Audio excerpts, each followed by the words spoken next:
Good morning, everyone, and welcome to the SBA's certification webinar. Thank you for joining us. My name is Sandra Anguiano, and I am a business opportunity specialist at the Orange County Inland Empire District Office. We cover the counties of Orange, Riverside, and San Bernardino here in Southern California. The programs we will be discussing today are available nationwide, so if you have joined us from outside our territory, just know that the same rules apply across the board, and we can help you connect with your local district office for further assistance.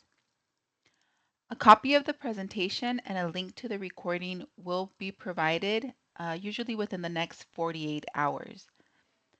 Today we will be covering the 4 SBA certification programs, which are the 8A Business Development Program, the HUBZone Program, the Woman-Owned Small Business Contracting Program, as well as the Economically Disadvantaged Woman-Owned Small Business Contracting Program, and finally the Veterans Certification Program. For those of you who have joined online via Teams, please make sure to use the Q&A box to type out any questions. At this time, we cannot take any live questions. We don't have the function to unmute the lines, but we will get to your questions in the Q&A box, so please post them there. If you have any specific questions that you'd like to discuss offline, I will share my contact information at the end of the presentation, so you can reach out to me directly as well. Now, before jumping into the programs, the certification programs, I'm going to give you a quick introduction to federal government contracting. This may be useful information for those of you that are just starting off, or maybe the information we share today will serve as a refresher or offer you clarification if you've already started the process and are stuck somewhere along the way. So let's go ahead and jump into the introduction. So the first question that comes to mind is, what does the federal government buy? So the federal government buys just about everything, from office supplies to janitorial services to the construction of government facilities and much, much more. They are the largest procurer of goods and services with set annual goals for their huge budget. Businesses should do market research to determine if the federal government buys its product or service. We recommend that you do your market research to find out what the federal government is buying. In the next few slides, we will cover a few useful links for you to use as a starting point to start with this market research. I would also like to take this opportunity to point out that there are various levels of government and not all certifications are equal. The state has its own process of procuring, cities have their own programs, and even large businesses, prime contractors, have their own process.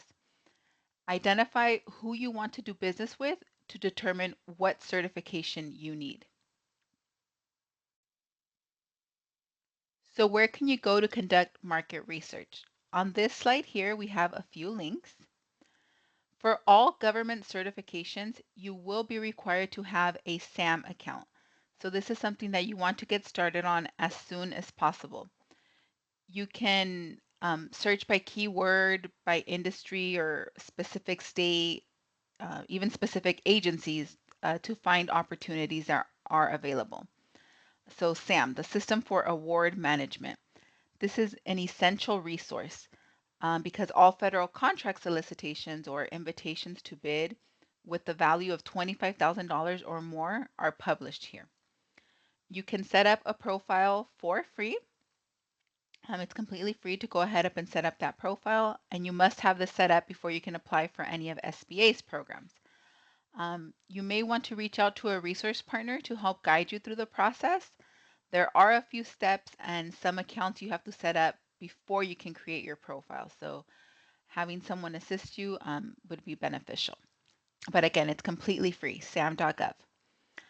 Then we have the Small Business Search System, SBS. This was formerly known as a Dynamic Small Business Search System.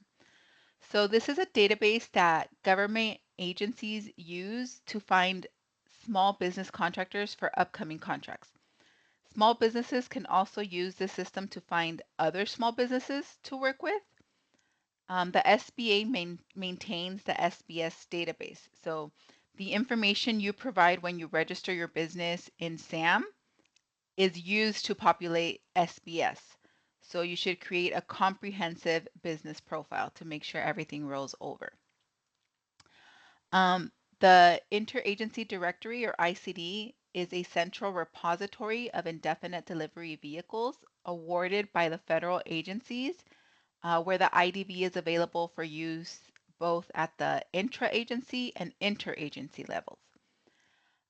So on this side, you're going to see that it includes the IDVs include government-wide acquisition contracts, multi-agency contracts, other indefinite delivery contracts, federal supply schedules, basic ordering agreements, and blanket purchase agreements. The fourth link we have here is for USA spending. This site provides information on how the federal government spends money or how they forecast to. USAspending.gov is the official source for spending data for the US government. Its mission is to show the American public what the federal government spends every year and how it spends the money. You can follow the money from the congressional appropriations to the federal agencies and down to local communities and businesses. GSA Library is your one source for the latest GSA contract award information, so be sure to check that link out as well. And then last but not least, we have the Acquisition Central site. So this site lets you search for forecasts by agency. So if you visit, each agency has its own website and they have all this information listed on there. But Acquisition Central consolidates that. So it's all on one website rather than jumping around, from one government page to another. Now, the law requires agencies to compile and make available projections of contracting opportunities that small, minority, and women-owned small businesses may be able to perform. So each of these links will take you to their sites. This is a great starting point for you to conduct market research. You'll see that each site offers different trainings, webinars, and points of contact for questions. So check them out when you receive a copy of the presentation.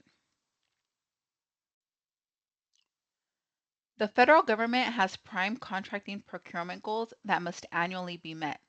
There are certain set-asides for certification programs and socioeconomic categories. Of the huge budget that the federal government receives each year, 23% of their total contracting dollars must be spent on small business. Specifically, there are targeted set-asides and acquisition goals for the programs you see listed here. 5% must go to women-owned small businesses. 5% must go to small disadvantaged businesses, such as 8A firms. 3% must go to HUBZone businesses. And 5% must go to service-disabled, veteran-owned small businesses. These set-asides are reserved for small businesses between $15,000 to $350,000. In order to be eligible for the SBA's certification programs, you must be a small business in accordance with the SBA's size standards. So the SBA determines the size standards for a small business, and there are two ways that size is looked at. Size is determined either by your average revenues over the past 5 years or by the number of employees. This applies to manufacturers, dealers, and wholesalers. So this depends upon your primary industry code. You will need to determine your primary industry code in order to determine if you fall under the threshold for revenue or number of employees. There's a link for the size standard table provided in this slide. There are hundreds of NAICS codes, so the first step would be to identify your code and then look it up to determine if you are considered small based on SBA's size standards. What types of businesses are getting contracts? This slide provides an overview as to how or where the government spent its money. It is broken down by industry codes. There are various sectors depending upon which product or service you provide. Industry codes are very important in the federal government. You want to make sure that you get familiar with them. You're going to hear the term, NAICS codes over and over again. The North American Industry Classification System. Essentially, what that means is that you pick the code that best suits your business and use it when you're asked, to provide your NAICS code. No one assigns you a NAICS code. You alone must identify your industry code. These NAICS codes are used to track what the federal government is buying. You must have this number listed on sam.gov to demonstrate that you can provide a specific product or service. As long as you have a business, you must have a business activity code. And this code merely describes your primary and secondary income producing lines of business. Most businesses have more than one revenue producing line of business, so you will need to identify one industry as your primary source of income, but you can have more than one industry listed on your profile. As long as you can provide that service and have the appropriate licenses for it, you can list those codes on your profile as well.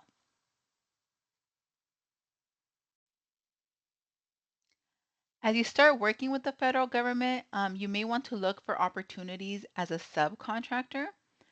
We have primes or large businesses that usually are the ones getting these contracts, right? So subs work under them. If you aren't at the level to perform on your own as a prime for you to, secure a federal contract on your own, then you would want to start looking into subcontracting. It's a great opportunity for small businesses to gain capacity and experience. You can list this as past performance for working as a subcontractor. So large procurements have subcontracting requirements. So there are, large businesses looking for small businesses like yours. Visit their websites or contact their supplier diversity department to learn how to do business with them and become a sub. If you visit the link at the bottom of this slide, you can find more information about how to win contracts. Under the subcontracting opportunities section, you will find a link to Subnet. Now, Subnet is a database of subcontracting opportunities posted by large contractors looking for small businesses to serve as subcontractors. And the SBA maintains a directory of federal government prime contractors that have subcontracting plans. GSA also publishes a subcontracting directory for small businesses that are looking for subcontracting opportunities with prime contractors. The directory lists large business prime contractors that are required to establish plans and goals for subcontracting with small businesses. So check out that link there at the bottom for more information on this as well.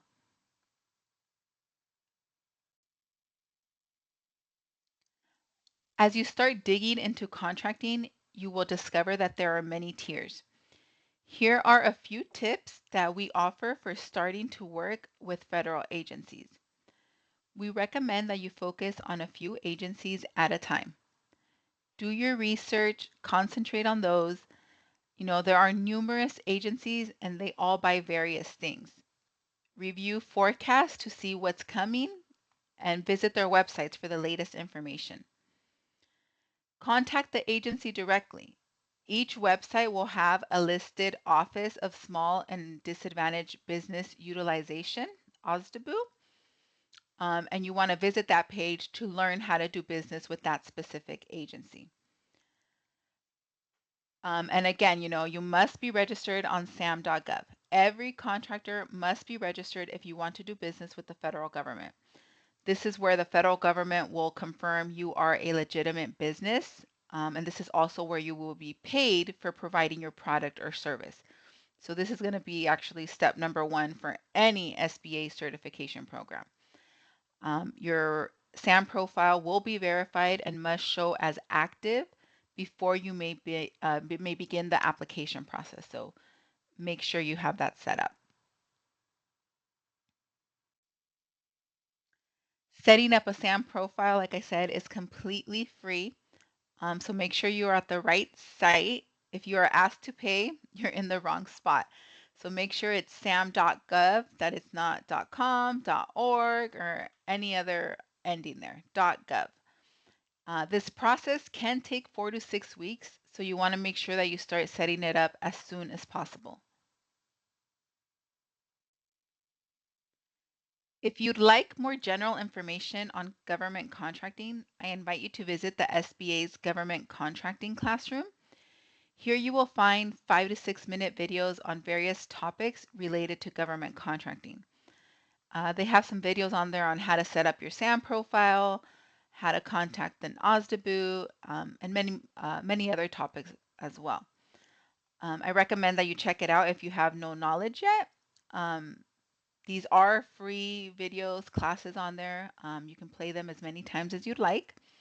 And the SBA also has a YouTube channel with helpful videos that's also linked on this page here. So check that out as well.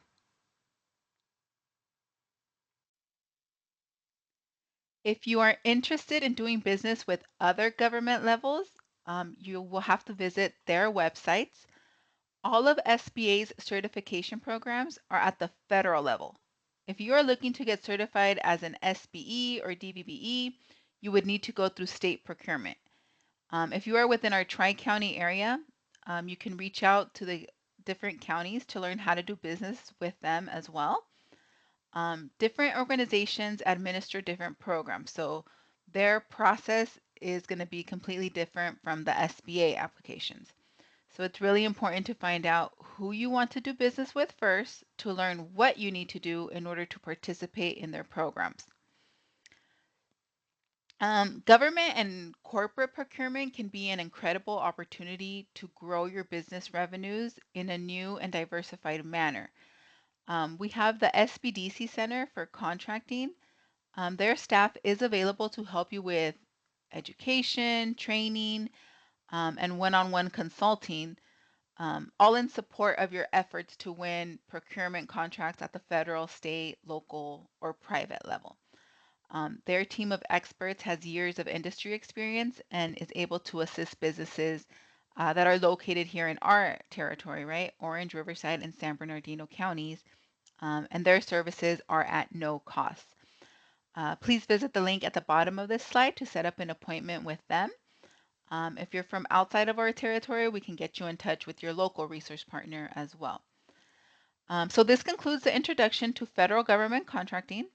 I hope you have found this information useful and that you visit the links when you receive a copy of this presentation. We will now go ahead and get started with the information on the 8A Business Development Program. The 8A Business Development Program was named after a section of the Small Business Act and designated to help small disadvantaged businesses to compete in the American economy and access the federal procurement market. It was created to help firms that are owned and controlled by at least 51% socially and economically disadvantaged individuals. We will talk about what it means to be socially and economically disadvantaged when we get to the eligibility criteria. We will also go over what it means to be owned and controlled and how the SBA reviews that information.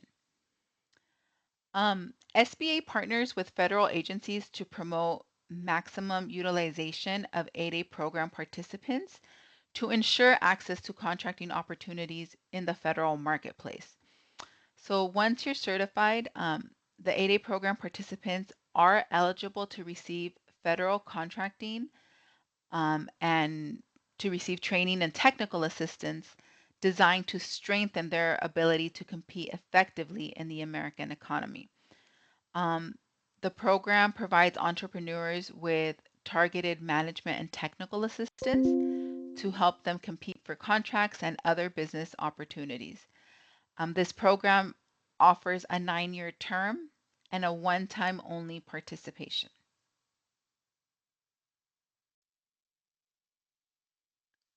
The 8A program can be a valuable tool for experienced, socially and economically disadvantaged small business owners who have already been in business for at least 2 years or more and are interested in expanding their footprint in the federal marketplace.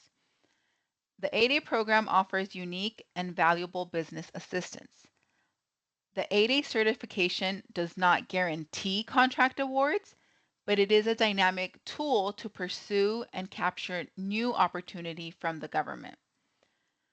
The federal government's goal is to award at least 5% of all federal contracting dollars to small disadvantaged businesses each year. As a participant in the program, we will provide you with management and technical assistance, marketing and outreach assistance. We'll assist you, to pursue opportunities for mentorship from experienced and technically capable firms through the SBA's Mentor Protege program. You can pursue joint ventures with established businesses to increase capacity. And as a participant, you also qualify to receive federal surplus property on a priority basis. So these are tools and equipment from the state that you can purchase for pennies on the dollar for your business use.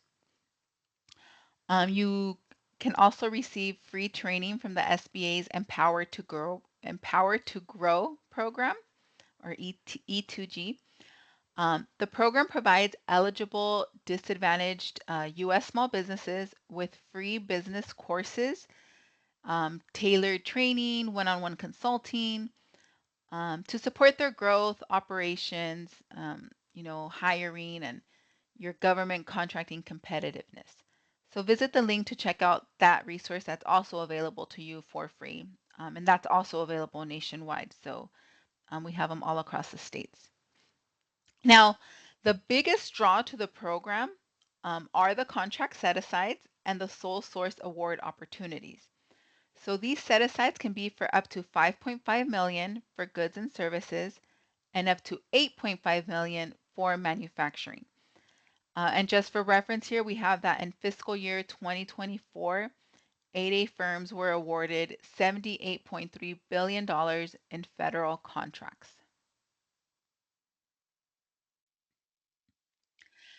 In the next few slides, we will be talking about the eligibility requirements for this program.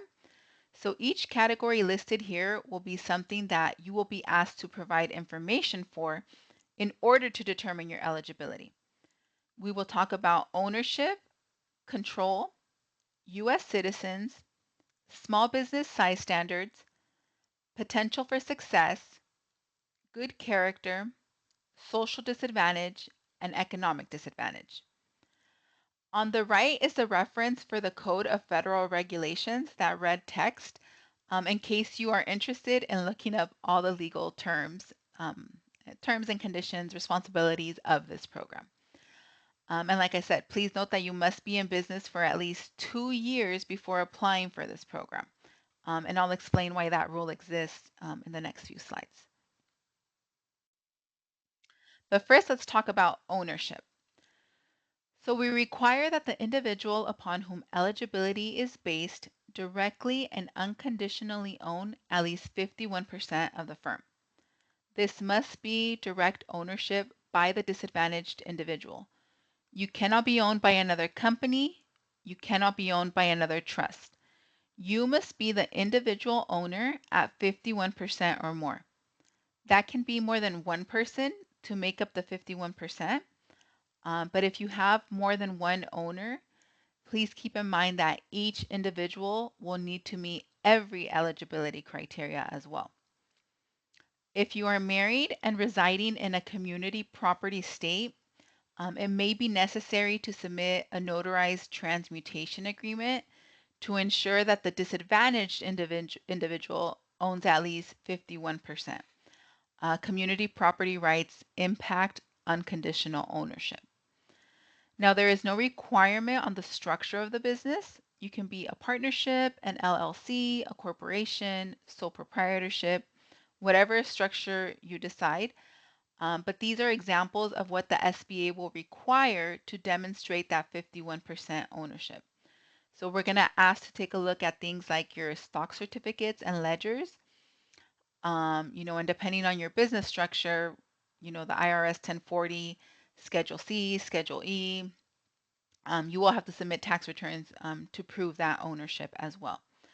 What the reviewer will be looking for is for proof, that on paper you can demonstrate that you own at least 51% of the business.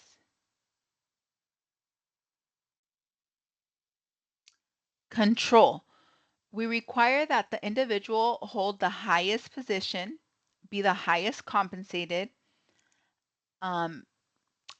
the highest compensated employee of the firm. The individual must devote full-time hours at the business concern during normal business hours. This excludes any outside employment or business interests which may hinder the firm in achieving the goals and objectives of the 8A program. The individual must have the required management expertise to operate the firm. So you're going to have to show that one or more socially and economically disadvantaged individuals serve as the highest officer, control the board, make the long-term decisions, run the firm's day-to-day business operations, possess the appropriate amount and type of management experience needed to run the firm. You must have the ability to hire and fire. You have to work full-time at the applicant firm. And of course, you must be physically located in the United States. For all of SBA's programs, you must be a U.S. citizen in order to participate. You will be asked to provide a copy of your U.S. passport or your certificate of naturalization.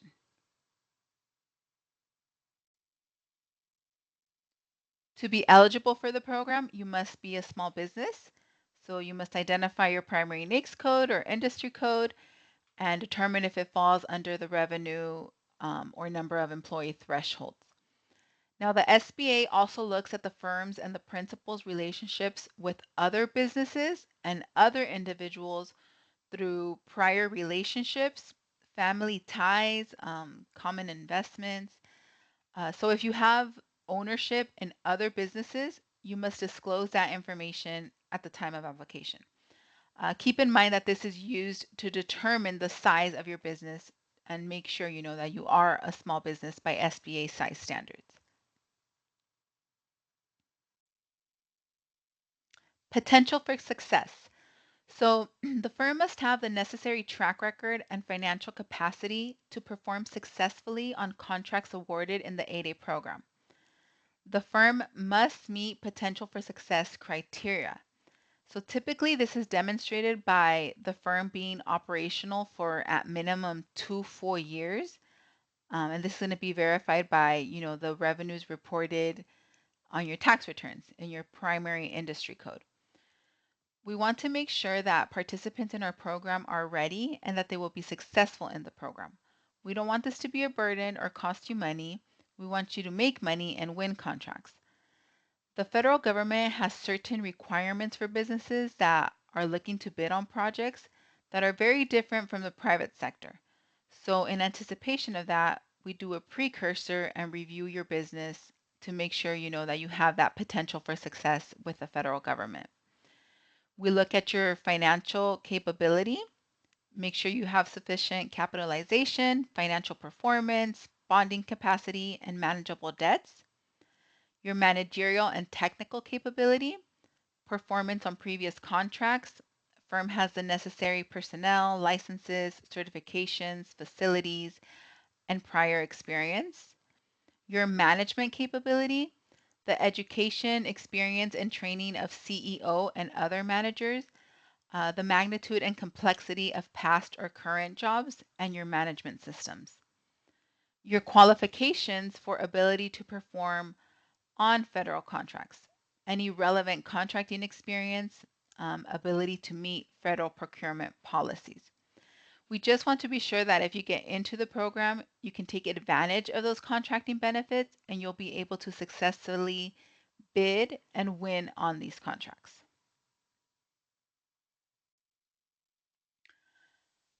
So you must be in business in your primary NAICS code for at least 2 full years immediately prior to the date of your 8A application. So for at least 2 years before applying to the program, you must have been doing business in that primary NAICS. This is another important reason why you want to know what your NAICS code is. Sometimes businesses transition from doing one thing to another, It could be in a related field, or it could be, completely different industry. So what we're looking for is proof that you have been doing work in the same NAICS code for at least 2 years. So you must provide proof that you have generated revenue. If the business has not generated revenues for the preceding 2 years, if you don't have, tax returns to verify this, you can submit a request, for the 2-year waiver to waive this rule, that you must be in business for 2 years. You can submit a waiver. Um, you can submit it if you haven't been in business for 2 years, or you switch to a different industry and you can't demonstrate that you have been doing business in that specific NAICS code for 2 years. So if that's the case, you will need to request a waiver, but there are a few conditions that must be met in order for the SBA to grant this. So you must have substantial business management experience. You must demonstrate technical expertise. You must have adequate capital, and you must have a record of successful performance on contracts. A waiver of the 2-year rule may be granted, but the firm must address each element of the 2-year waiver in detail. So you're going to have to provide copies of contracts, letters of reference to verify successful contract performance, copies of invoices, proof of payment on invoices. If the firm has not generated any revenues, you don't have the tax returns, you don't have invoices or anything to prove that, then then the firm will be unable to waive the 2-year rule. So, as a business owner, you should strategically consider the timing on applying. If your business experience is limited and your exposure to the federal marketplace is at its infancy.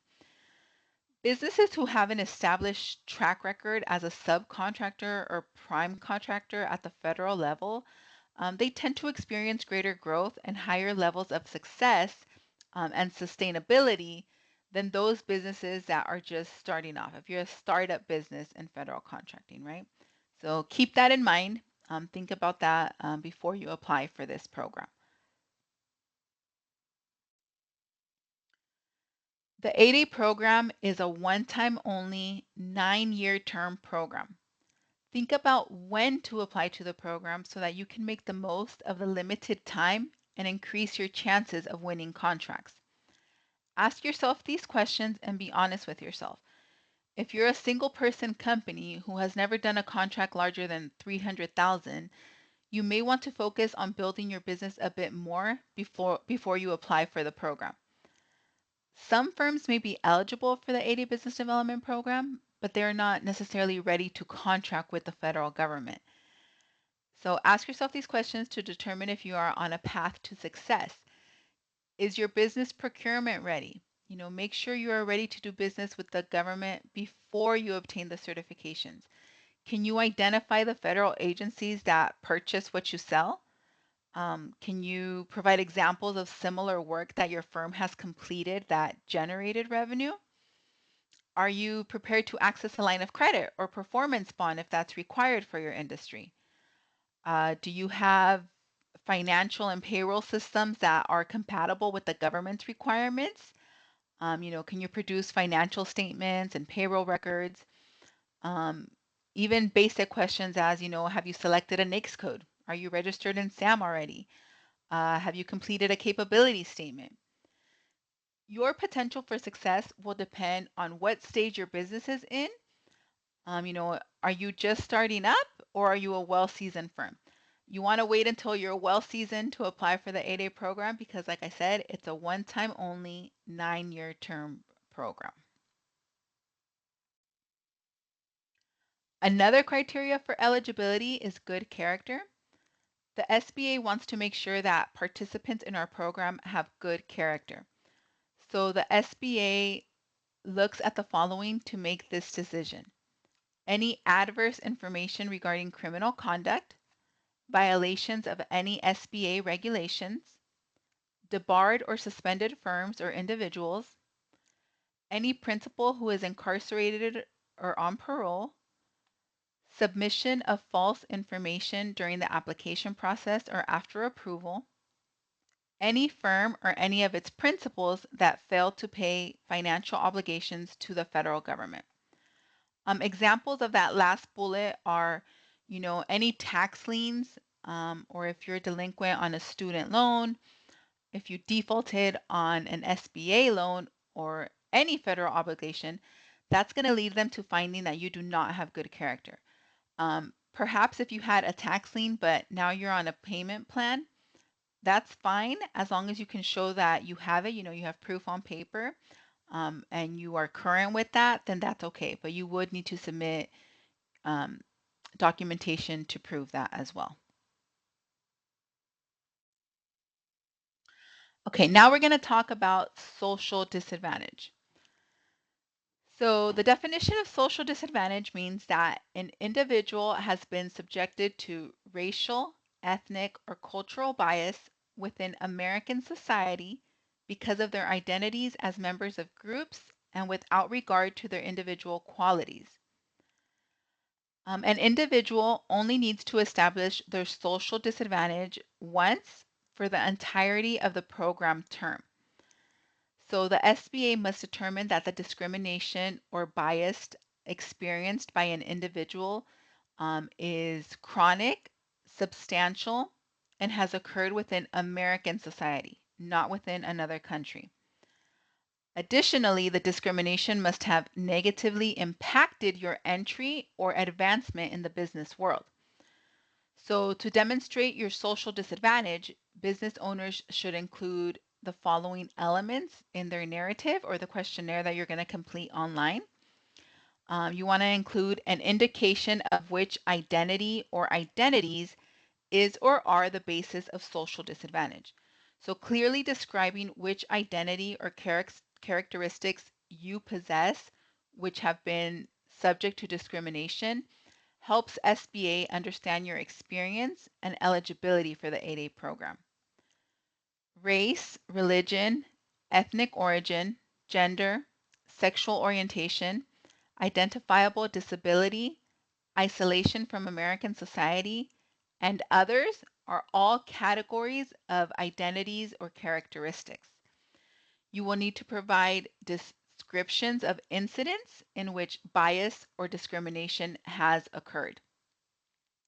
Now, your experiences should be related to education, employment, and business history. This is including current or previously owned companies. Now,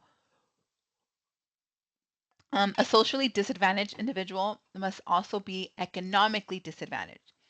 So, to be a participant in the program, you must be both socially and economically disadvantaged. It's not one or the other. You must be both. If you have more than one applicant to make up that 51% ownership, all applicants must meet the criteria as well for the economic disadvantage. So in order to be economically disadvantaged, the SBA reviews the individual's personal net worth, which must be less than $850,000 after we exclude all legitimate retirement accounts and any equity in the primary residence and the applicant firm. We also review the individual's total asset level, which may not exceed 6.5 million, with the only allowed exclusion being legitimate retirement accounts. Finally, the individual's average 3-year income may not exceed 400,000. Now, California is a community property state, so we will look at your spouse's assets as well.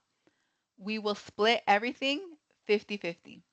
Whatever you claim to own on your own, 50% goes to your spouse and 50% will go on your personal financial statement for purposes of determining your adjusted net worth. Your salary or income will be verified through your personal tax returns as well. Now, if you're interested in calculating this for yourself before applying, you can look up SBA Form 413. You can do a quick Google search for it or go on our website and that has it listed there as well. So this form is going to help you list out your assets. So if maybe there is something you didn't think about that we would ask for, that form will help you line by line calculate what your adjusted net worth would be.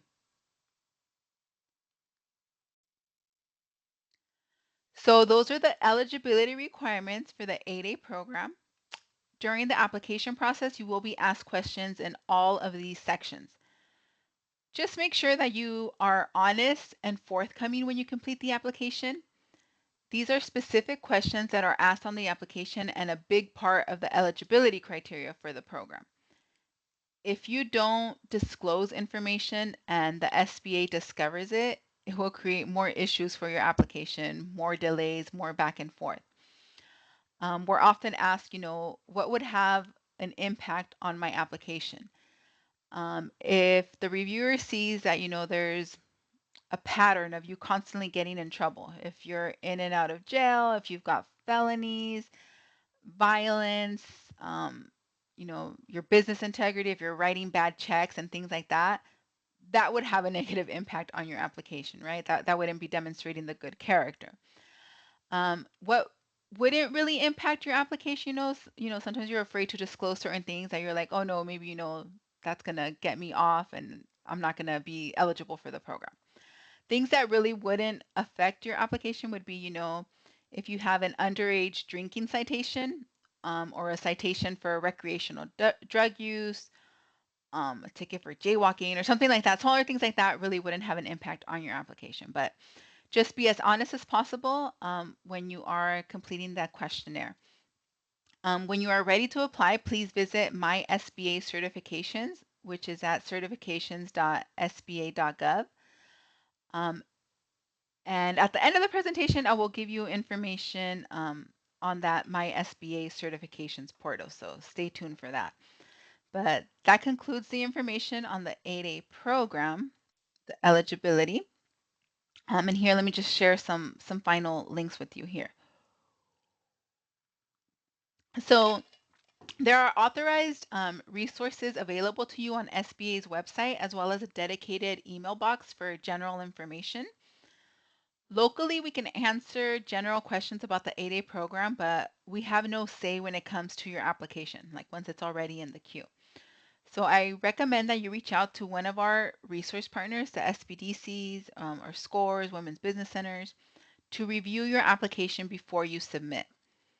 You can also visit My SBA Certifications resources link for all tools, frequently asked questions, and program information for the 8A Business Development Program. If your application is determined incomplete, the SBA will notify you in writing through the portal. Once the SBA has determined the application is complete, the SBA has 90 days to process the application and render a decision. Once you're certified, 8A program participants are responsible for maintaining their continuing eligibility in the program.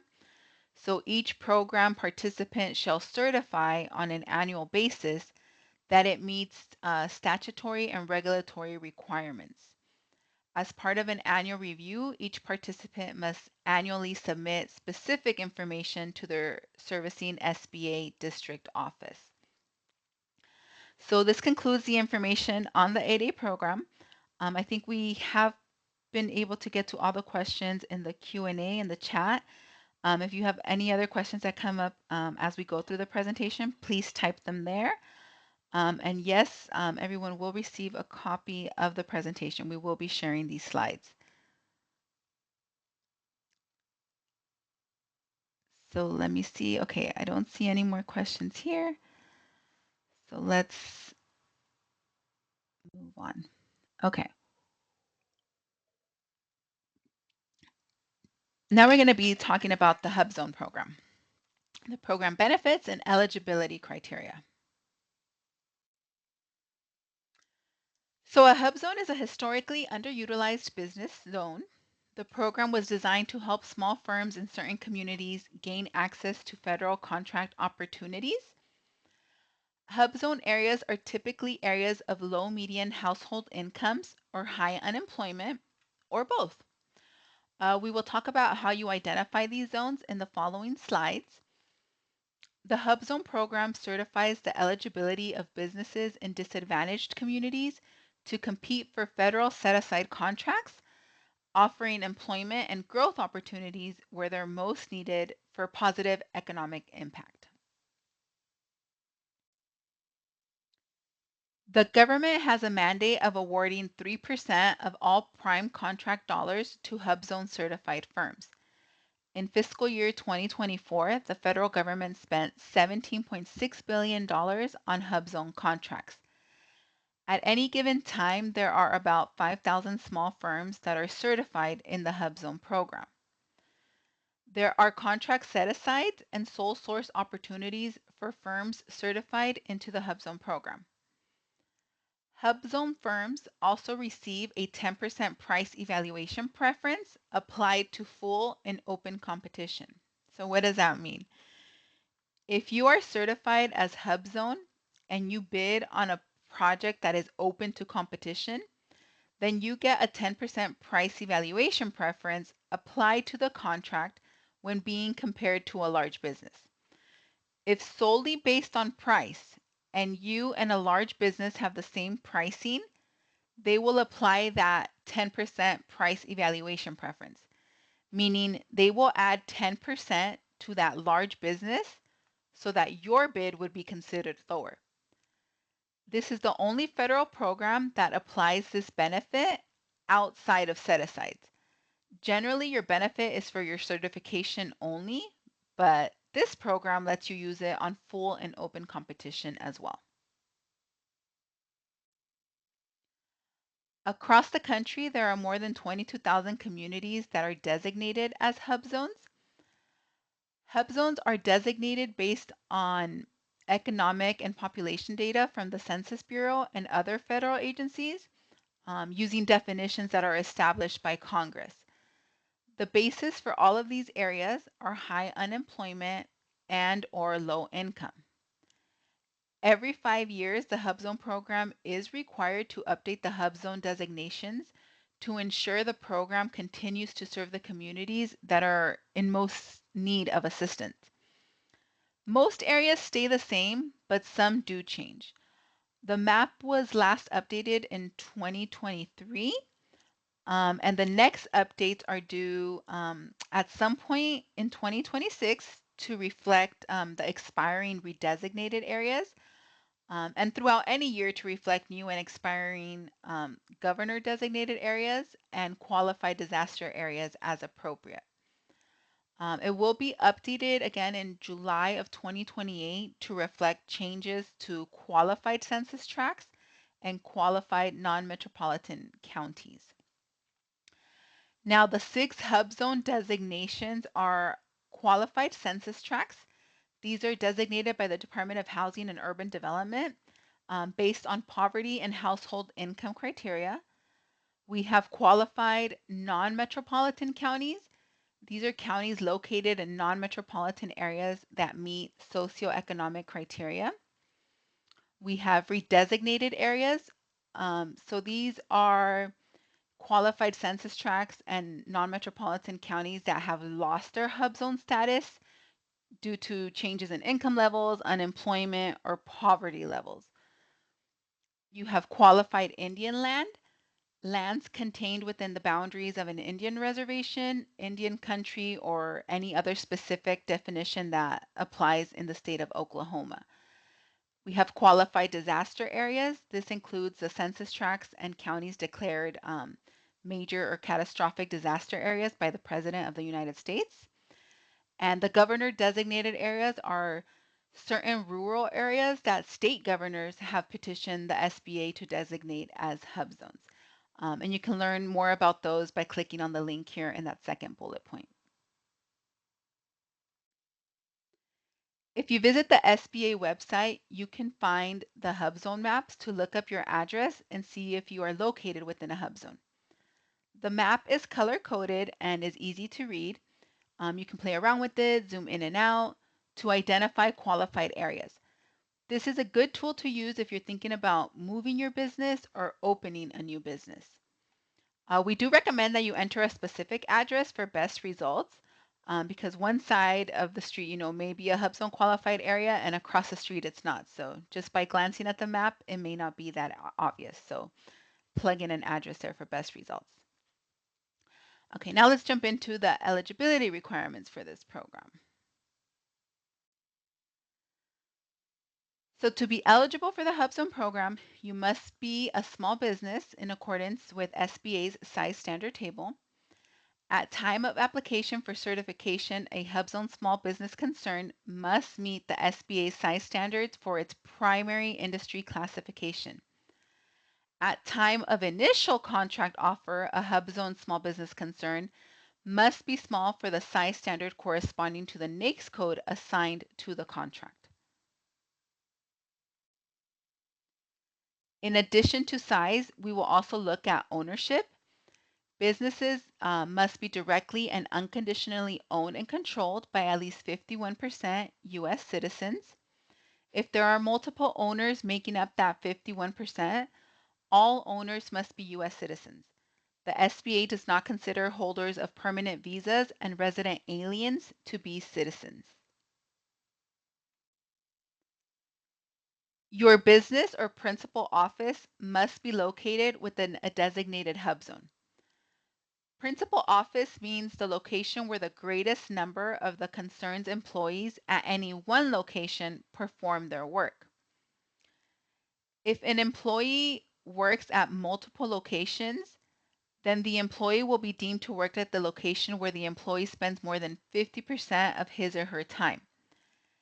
If an employee does not spend more than 50% of his or her time at any one location, and at least one of those locations is a non-HUBZone location, then the employee will be deemed to work at a non-HUBZone location. In order for a location to be considered the principal office, the concern must conduct business at this location. For those concerns whose primary industry classification is services or construction, the determination of principal office excludes the concern's employees who perform more than 50% of their work at job site locations to fulfill specific contract obligations. If all of a concern's employees perform more than 50% of their work at job sites, the concern does not comply with the principal office requirement.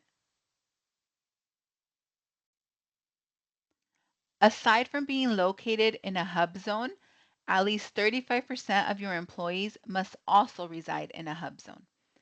The SBA has its own definition as to what an employee is for the purpose of applying to this program. So an employee means all individuals employed on a full-time, part-time, or other basis, so long as that individual works a minimum of 10 hours per week.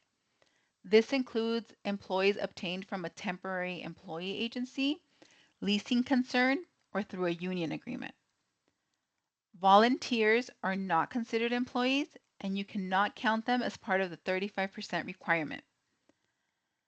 The SBA defines reside to live in a primary residence at a place for at least 180 days or as a currently registered voter and with intent to live there indefinitely.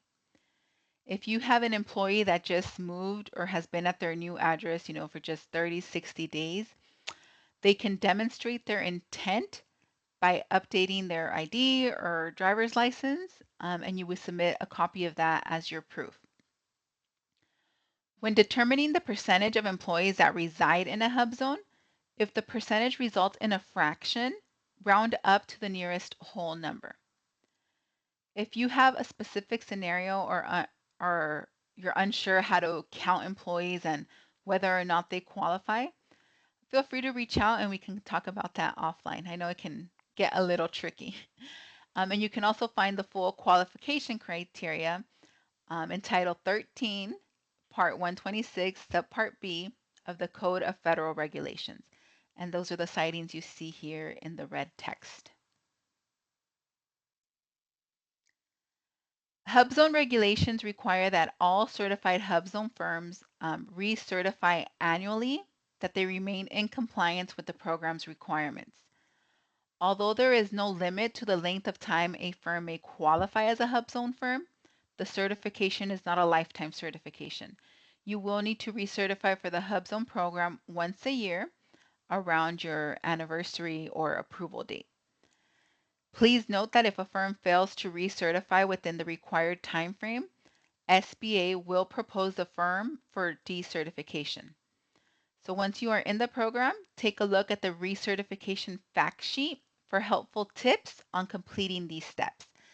And at the time, when your annual recertification is due, you will receive an email from headquarters letting you know what action you need to take.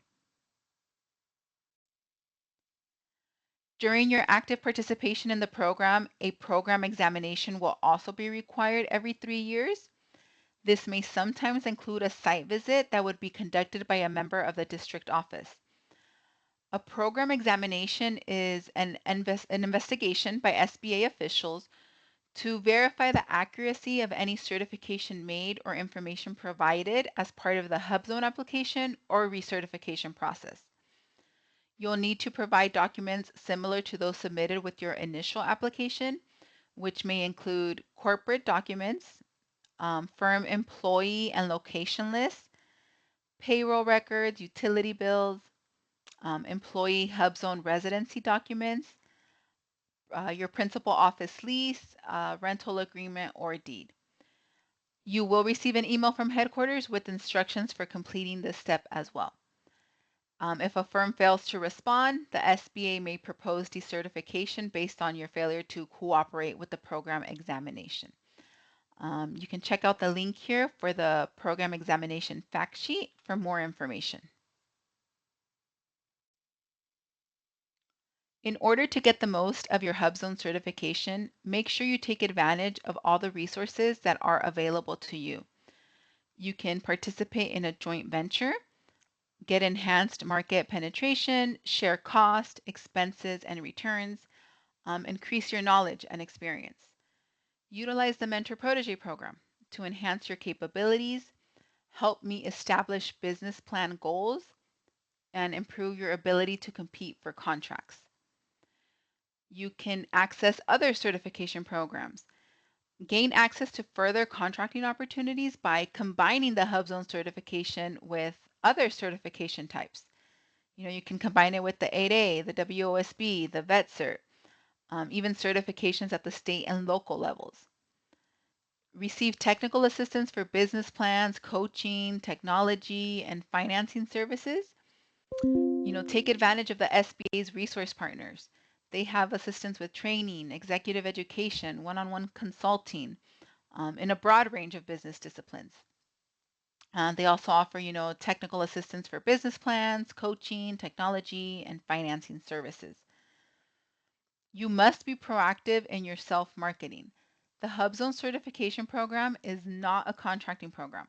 The program requires significant commitment on the part of the business to market its product or service in order to succeed in the program. So focus on areas in your niche market and prioritize. Identify federal buyers, get to know them, identify the agency contracting procedures and those who make the buying decisions, make contacts through small business events, and network your small business to get the most out of your HUBZone certification. I would like to mention that the HUBZone program is managed out of DC. So to get more specific answers, we recommend that you contact them directly by emailing certifications@sba.gov. The HUBZone program also offers conference calls on Tuesdays and Thursdays, and they are available during those times to answer any questions you may have. So the number and conference ID is listed here every Tuesday and Thursday, 2 p.m. Eastern Time. And for the latest information, fact sheets, checklists, and details, please check out sba.gov/HUBZone. And of course, we have the link here to the maps for you to see if you are in a qualified area. So this concludes the overview of the HUBZone program. Let me make sure we got to the questions in the chat before we move on.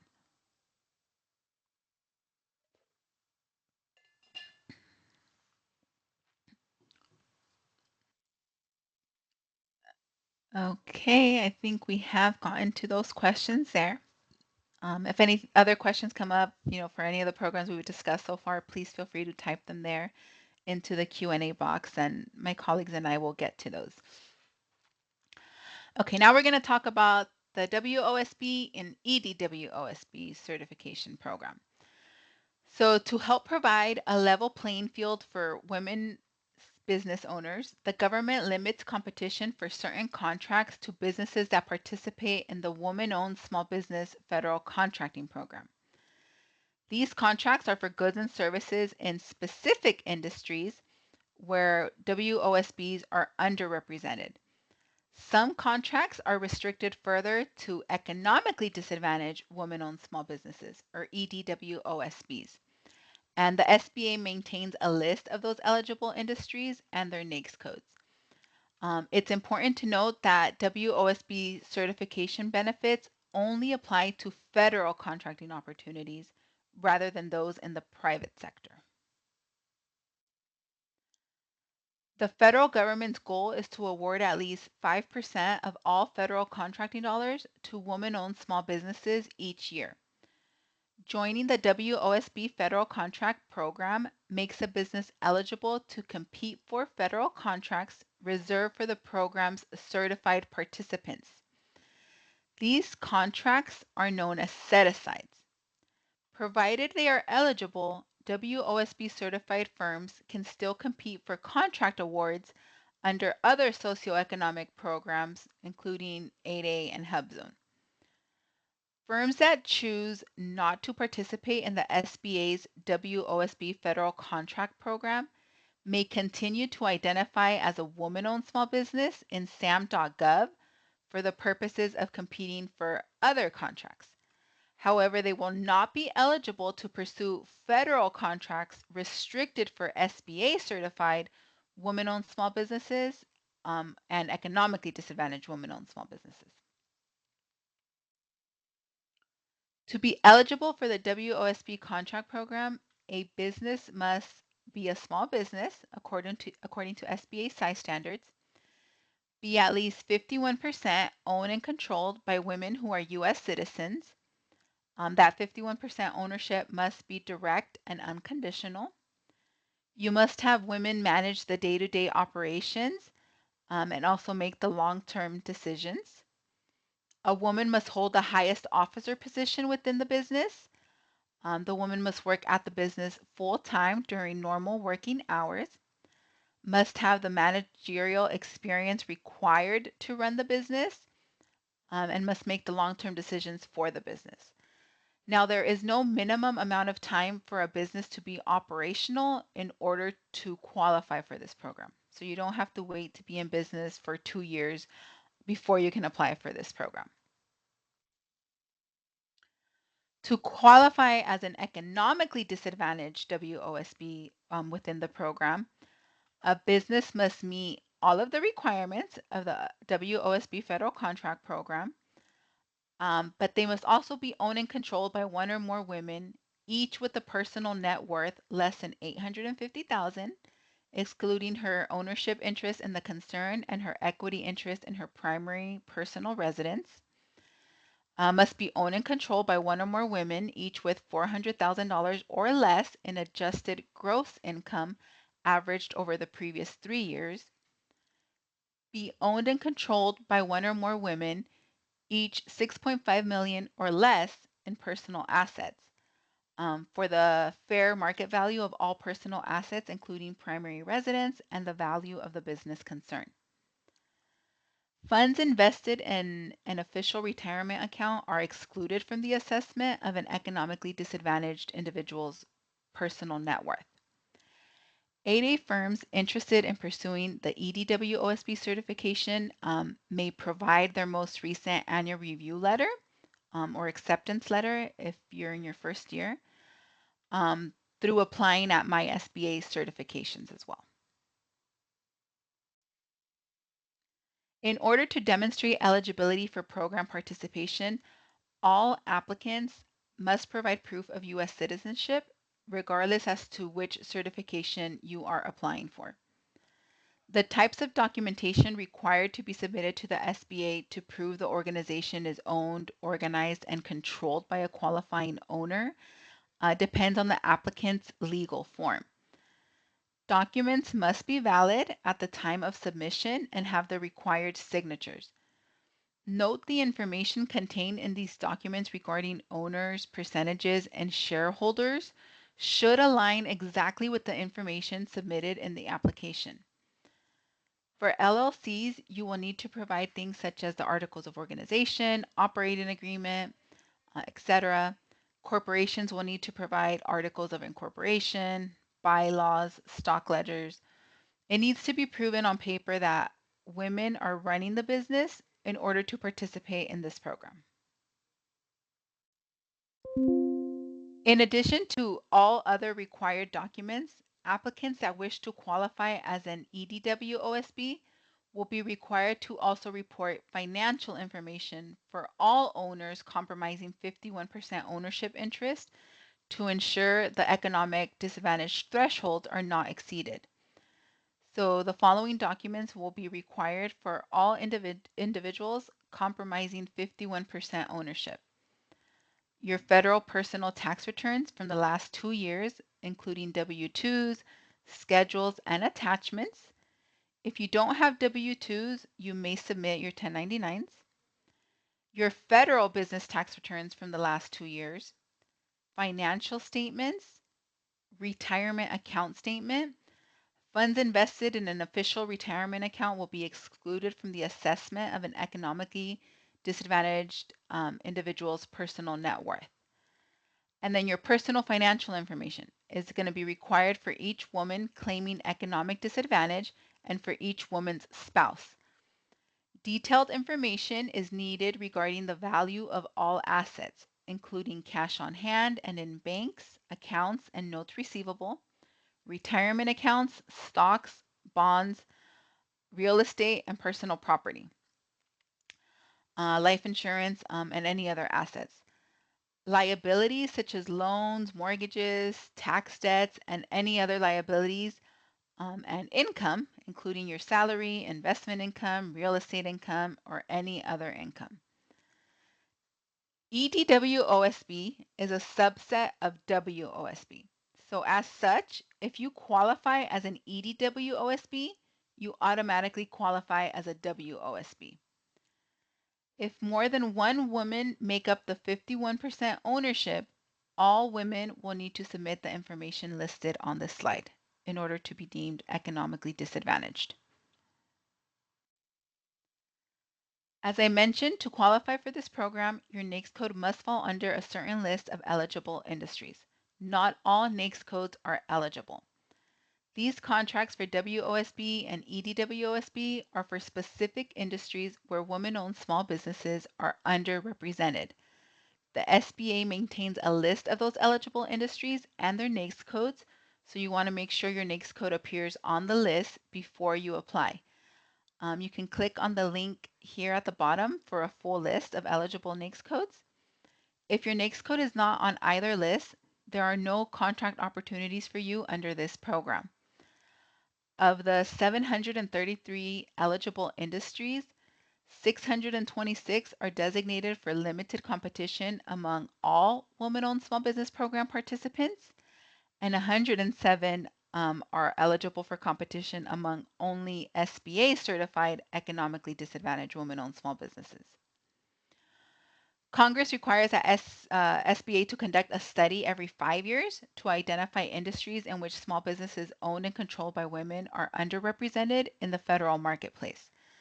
The most recent study was conducted in October of 2022, and you can find the full study on our website. Before firms can compete for WOSB set-aside contracts, they must apply for certification on My SBA certifications. This certification site can also help firms understand the certification process, access checklists that provide guidance prior to applying, explore their company's eligibility, request information from SBA program experts, create an account, and proceed with their application. You can certify through My SBA certifications for free of charge. There's no application fee, processing fee, none of that to apply for this program. All firms will need to create an account and submit an application in the certification platform. Applicants may select to go through a third-party certifier for a cost. The application on SBA site is completely free. If you decide to use a third-party certifier, you will need to pay membership fees for the organization. And there are only 4 organizations approved by the SBA to provide third-party certification. You may contact them to learn more about their certification process and any associated costs. So they are the El Paso Hispanic Chamber of Commerce, the National Women's Business Owners Corporation, the U.S. Women's Chamber of Commerce, and the Women's Business Enterprise National Council. Once approved through one of these 4 third-party certifiers, you will still need to upload your proof of citizenship and your TPC certified documentation to the SBA portal before bidding on WOSB set-aside contracts. Now, the only benefit of going through a third-party certifier is that by becoming a member of their organization, you have exclusive access to like their, member-only events, networking events, trainings, workshops, and things like that. But if you don't want to incur any additional fees, you can complete the application for free, even with the assistance of your local district office or one of SBA's resource partners.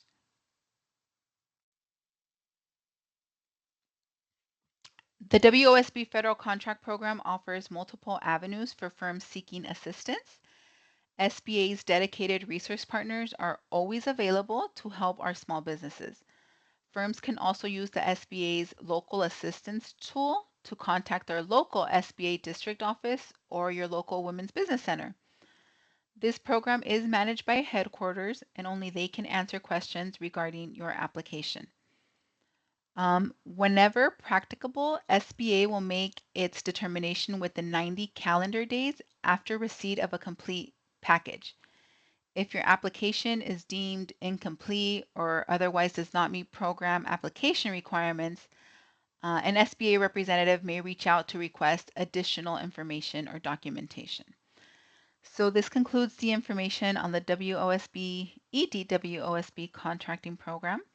If you have any questions, please type them into the Q&A box. I see we have been getting to those. So thank you for inputting those there. Okay, now we're going to jump into our final presentation for today, which will be on the Veterans Small Business Certification. So every year, the federal government awards a portion of contracting dollars specifically to businesses owned by veterans. Also, small businesses owned by veterans may be eligible to purchase surplus property from the federal government, which we will discuss in the next following slides. So what are the benefits for certification? The federal government aims to award at least 5% of all federal contracting dollars to service-disabled veteran-owned small businesses each year. In FY24, service-disabled vets were awarded $32.8 billion in federal contracts. Certification with SBA allows service-disabled veteran-owned small businesses to compete for federal sole source and set-aside contracts across the federal government. Certified veteran-owned small businesses have additional opportunities to pursue sole source and set-aside contracts at the U.S. Department of Veterans Affairs under the VA's VetCert Program. The VA sets aside at least 7% of its contracts each year, specifically for certified veteran-owned and service-disabled veteran-owned small businesses. To apply for certification with SBA as a veteran-owned or service-disabled veteran-owned small business, a firm must meet the following requirements. Be identified by the VA as a veteran or service-disabled veteran. Be considered a small business as defined by the SBA size standard corresponding to any NAICS code listed in the business's SAM profile. Have no less than 51% of the business owned and controlled by one or more veterans. For certification as a service-disabled veteran-owned small business, have no less than 51% of the business owned and controlled by one or more veterans rated as service-disabled by the VA. For those veterans who are permanently and totally disabled and unable to manage the daily business operations of their business, their business may still qualify if their spouse or appointed permanent caregiver is assisting in that management. You must complete an application and submit supporting documentation at My SBA Certifications. Veteran-owned small businesses can access federally owned personal property no longer in use through the General Services Administration's Federal Surplus Personal Property Donation Program. Service-disabled and veteran-owned small businesses may get federal surplus property from the SASP in the state where the property will be primarily located and used. You will have to agree to the terms and conditions that are listed on this slide. You must agree in writing that your veteran-owned small business is located and operated within the state, that it is unconditionally owned and controlled by one or more eligible veterans, that you will use the property in the normal conduct of your business activities, that you are registered in SBA's VetCert Program database, that you won't sell, transfer, loan, or lease the property, etc. So please contact the state agency for surplus property, the SASP, in your state for more information. And also check out the General Services Administration's Federal Surplus Personal Property Program page. You can obtain personal property that the federal government no longer needs. This surplus property includes all types and categories of personal property, except they're not going to sell any like land or other real property on there. So check out the link. To get the most up-to-date information on this program, I encourage you to visit the SBA's website. This program is managed out of headquarters and we do not have access to your application here in the field. So for program-specific questions, please reach out to certifications@sba.gov. For more general questions, you can reach out to your local district office or one of our resource partners. If you rather speak to someone, there is a dedicated call center that can assist, and the number is listed here on this slide. The call center is available Monday through Friday from 8 a.m. to 6 p.m. Eastern Time. Okay, so that concludes the information on the VetCert program. Now, as I mentioned early on, I do have a couple of slides to help you through the My SBA Certifications application portal.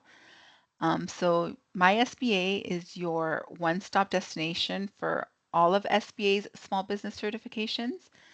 Through the portal, you will be able to apply for and manage multiple certifications all in one place.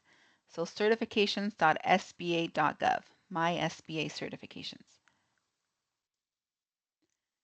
Before an application can be submitted, the applicant must have an active SAM registration. The firm's name in SAM must be the firm's legal name exactly as it appears on the firm's formation documents. At time of certification, the applicant must be a small business under the size standard corresponding, to the NAICS codes listed on your SAM profile for the VetCert, HUBZone, WOSB, or 8A program. When you visit certifications.sba.gov, you will want to click on Should I Apply to get started. The system will ask you a series of questions related to business ownership, NAICS codes, readiness, and eligibility. In the ownership section, it's going to ask you things like, do you own 51% or more of your business? Are you a U.S. citizen? Are you a veteran? Under the match section, do you sell what the government buys? You're going to type in your NAICS code to see how much the federal government has awarded in your field. Readiness, is your business ready to take full advantage of the SBA certification program? Have you generated revenues and questions like that? So each section is going to take you through there, and then it'll give you some results at the end. Based on your responses, you will see a matrix like the one here, indicating which programs you may be eligible for. From there, you will want to visit the knowledge base to preview application questions, read tips for success, and know what documents to have ready when applying for the certification. Here is a sample of all the information you will find in the knowledge base. They have documents and samples of, how do I create my SBA certifications account. They have a supporting documents guide, the application preview, So check them out before you start the application process or if you get stuck somewhere along the way. And they're constantly updating these and adding more. So that is a live link at the top there. So you'll be able to see what new changes they have when you click on that link. Here is a timeline of the application process. Like I said, you will need to register your firm with SAM before you can create an account in MySBA. You will complete the application and upload supporting documentation in the portal. There's no hard copies or anything like that that needs to be mailed in. Everything is done online. Once the SBA receives the application, we will conduct a check of all the documents. If everything looks good, we will notify you that we have a complete application and will soon begin the review. If documents are incomplete or missing, we will issue a deficiency letter outlining what is missing, and the application will be returned to you and you'll be given some time to gather the missing documentation. After a complete application is received, an analyst will begin the review and may request additional information from the applicant before a final decision is rendered. The analyst will make a recommendation to the director of the program for which you have applied. The director makes the final decision to approve or deny your application. Once that decision is made, you will receive a letter. That letter is going to serve as your official date of entry into the program, or if you applied for multiple programs. And then your approval date will be listed in SAM and the Small Business Search System.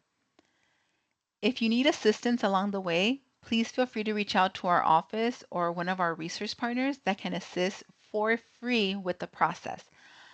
We do hear a lot of people, saying that once they register in SAM, they start getting emails, phone calls from consultants, telling them that they'll charge them hundreds, thousands of dollars to, revamp their capability statement, their business plan, or to help with the application process. So they want to charge you a lot of money, but this is something that can be done completely for free with the assistance of us here at the district office or through one of our research partners.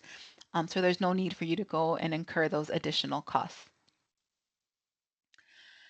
For technical issues with the My SBA portal, please submit a ticket to the service desk. I have that linked here on this slide. And for any questions, email certifications@sba.gov. Check out the frequently asked questions. We have a link to our SBA resource partners to help you, find local assistance. If you get stuck along the way with the system for award management, they have a phone number as well as you can submit an online ticket with them as well. We have the link here for the SBA's Small Business Search System. Remember that this system feeds from what you enter on sam.gov, so make sure you keep that up to date.